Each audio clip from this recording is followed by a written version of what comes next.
Star Wars Rebels. Aqui temos uma série animada que foi ao ar entre 2014 e 2018, e ela se passa 14 anos após o episódio 3, onde o Palpatine finalmente dá o golpe dele e cria o Império Galáctico. Comandada por algumas pessoas, entre elas o Dave Filoni, que durante esse processo se tornou supervisor de animação de todos os projetos de animação da Lucasfilm. A série se foca num grupo de personagens que são seres de diversas origens, de diversas espécies, que se rebelam e se unem para fazer missões contra o Império. E tendo maratonado essa série nesses últimos 2 meses, é fácil dizer que é uma das melhores obras já feitas sobre o universo Star Wars. A série foi lançada com 4 muito pequenos curta-metragens que você encontra no canal oficial de Star Wars no YouTube, e cada desses curtas era para focar em algum grupo de personagens ou num personagem só exclusivo assim, para apresentá-los, para mostrar um pouquinho de quem eles são. Daí foi para os canais de televisão da Disney, que transmitiram as 4 temporadas até o fim. Neste momento aqui da gravação, que é 20 de dezembro, você tem a 4ª temporada só na Netflix, as outras não, mas vai estar tudo no Disney Plus quando ele chegar no Brasil. O grupo principal faz as suas missões a bordo da nave Ghost, e a série consegue criar uma mística para essa nave de uma maneira que ela não fica devendo em nada a Millennium Falcon, porque você tem uma construção boa da relação dos personagens com a nave, e para eles a nave é literalmente o lar deles, como também, que nem eu falei, a história da mística da nave, ela vai se tornando conhecida pelo universo, pelo Império. A nave é pilotada quase sempre pela Ais do Espaço, Hera Syndulla, que é uma Twi'lek, que age basicamente ali como líder, amiga e mãe daquele grupo todo, e ela transita entre tomar decisões que fazem sentido militarmente, mas que são muito dolorosas e difíceis para ela tomar, ao mesmo tempo que ela tá lá para tentar acalentar todo mundo, tentar ajudar todo mundo. É um carinho muito genuíno que você sente dela. E por isso, quando ela toma algumas decisões, você sabe o tanto que aquilo tá difícil para ela. A Hera Syndulla tem a voz da Vanessa Marshall, que faz um ótimo trabalho para trazer essa personagem à vida com todas essas características, e é um time de dubladores aqui originais muito bom para criar esses personagens, para trazer elementos pessoais ali na jornada de cada um. O braço direito da Hera Syndulla é o Kanan Jarrus, que é a voz do Freddie Prinze Jr., vocês lembram dele? Fez muitas comédias românticas lá no final dos 90, começo dos 2000. Ele é um Jedi que sobreviveu à Ordem 66, ele escapou da morte. E ele passa a série lutando entre ser um bom mestre pro Padawan dele, ao mesmo tempo que ele tem que se aceitar como bom mestre, porque ele nunca terminou de verdade o treinamento dele, porque a Ordem 66 aconteceu. Então ele é o cara que tem que passar coisa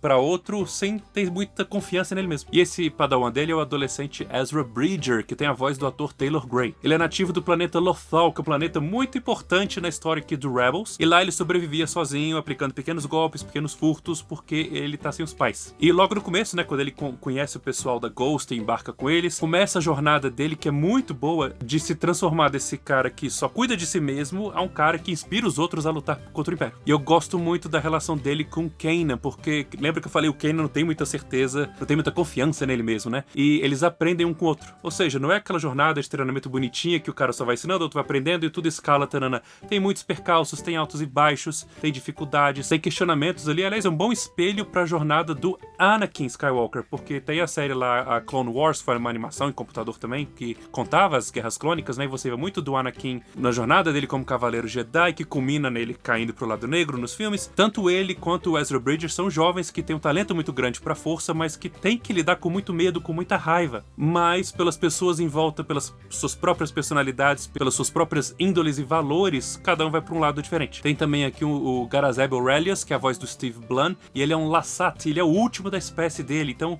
ele é um cara que convive com esse peso de ter tido a sua população dizimada, sua cultura foi pro saco, então ele carrega uma dor constante, sabe? Que os episódios que abordam isso são episódios que conseguem trazer um peso pra situação em vez de só mostrar um cara triste. E durante a série ele descobre o papel dele numa profecia lá, que eu não vou falar qual é, mas que traz resultados que são muito emocionantes. No grupo ainda tem a Mandaloriana Sabine Wren, que também é jovem, tipo, se o Ezra tem 14 anos, ela deve ter seus 16. A voz dela é a atriz Tia Sircar, ou Taya Sircar, eu não sei pronunciar, mas tá escrito aqui junto com a foto dela. E ela é renegada pelo povo dela por ter tomado uma decisão que ela defende que tomou, mas pra eles isso é uma desgraça pro clã dela, então ela teve que sair de lá. Então esse passado complicado traz ótimas adições pro lore de Star Wars, pra você conhecer mais sobre essa raça de Mandalorianos, e agora com a série Mandalorian saindo, isso fica mais ainda enriquecido. E aos poucos, quando você vai conhecendo isso, você vê que o peso que essa menina tem que carregar também é muito grande. Ela tem uma dor ali dentro de ter sido abandonada injustamente, mas ao mesmo tempo ela entende a cabeça do clã, porque ela é de lá, e é muito difícil pra ela. Então, é igual o Zeb lá, ele tem um peso nele que parece que ele tá de boa, mas no episódio que vai focar nisso, aí você sente como aquilo é difícil pra eles. Fechando o time da Ghost, tem o droid Chopper, que eu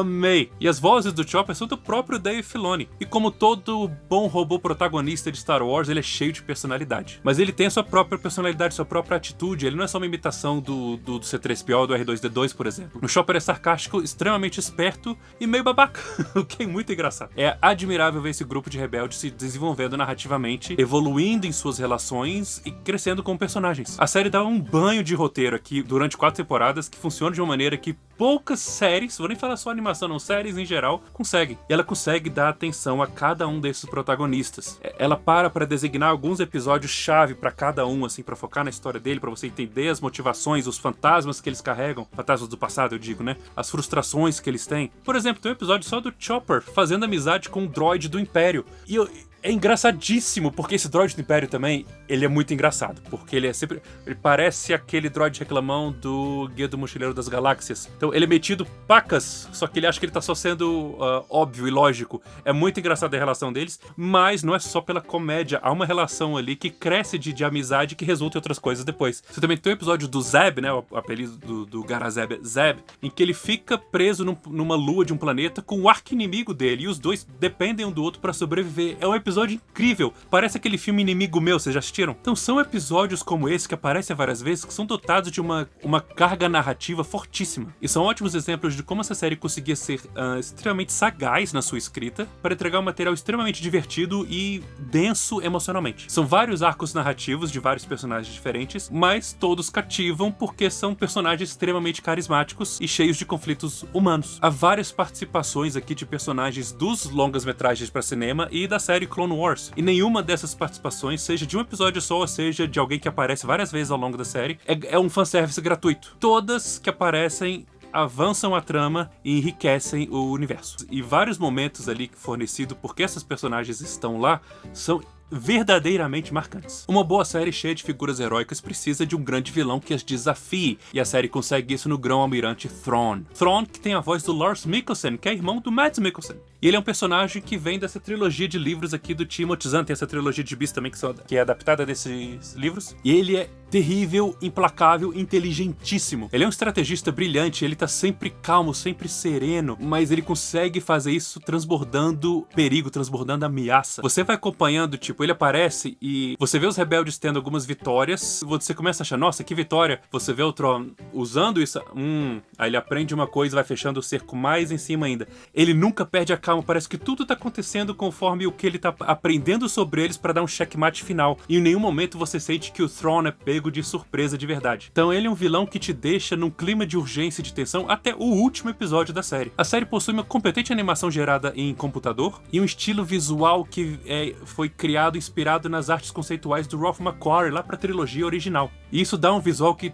respira Star Wars, sabe? Que você pega a trilha sonora dessa série, que é do Kevin Kiner, que foi buscar os temas do John Williams, ele não foi inventar uma coisa nova, sabe? Então ele faz o trabalho dele, mas ele traz essas notas, esses elementos musicais pra série nos momentos chaves ali, os temas que você já conhece, que representam muita coisa. Então a série só grita Star Wars, é uma delícia. Há pequenas falhas ao longo da série aqui, tipo, geralmente as cenas de tiroteio de blaster, a maioria não é boa. Tipo, beira o ridículo mesmo, saca? Essa história de Stormtrooper errar, aqui eles forçam isso demais. É umas coisas muito óbvias, assim, não é possível que você não tá acertando. E você vê que os heróis também não acertam ninguém porque não é pra acertar, porque tem que acontecer outra coisa.